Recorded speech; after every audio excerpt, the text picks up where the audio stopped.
You can drive over a repaired patch immediately after compacting cold tar mix because compaction restores surface stability, even as curing continues. Cold pour asphalt is a blend of aggregate and emulsion that binds quickly under compaction rather than heat, so the critical step is achieving full density at the surface.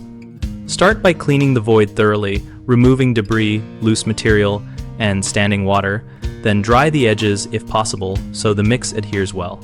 Place the cold tar in layers no thicker than 2 inches and compact each layer firmly with a hand tamper or vibrating plate until the mix locks together and no visible voids remain.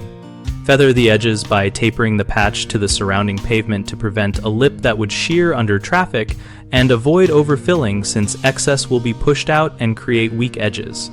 For larger patches, use a mechanical compactor and check for rebound under your foot or a screwdriver. A solid, non-deforming surface means you can reopen the lane. Remember that curing continues for days to weeks, depending on temperature and humidity. So while vehicles can use the patch immediately after compaction, heavy loads and sharp turns should be minimized for the first 48 hours when possible.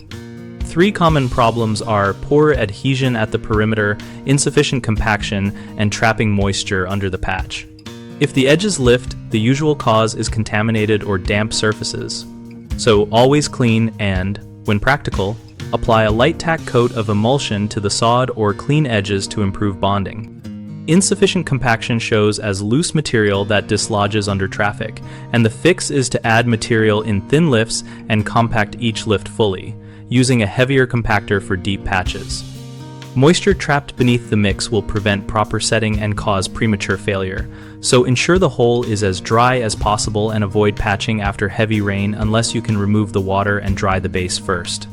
BigHomeProjects.com helps homeowners locate local contractors and compare options based on project type and past user comments, and we make it easy for contractors to find work by posting available jobs and neighborhood needs. We also host a discussion community where homeowners and tradespeople exchange tips, ask questions, and share real-world experiences about repairs and accessibility.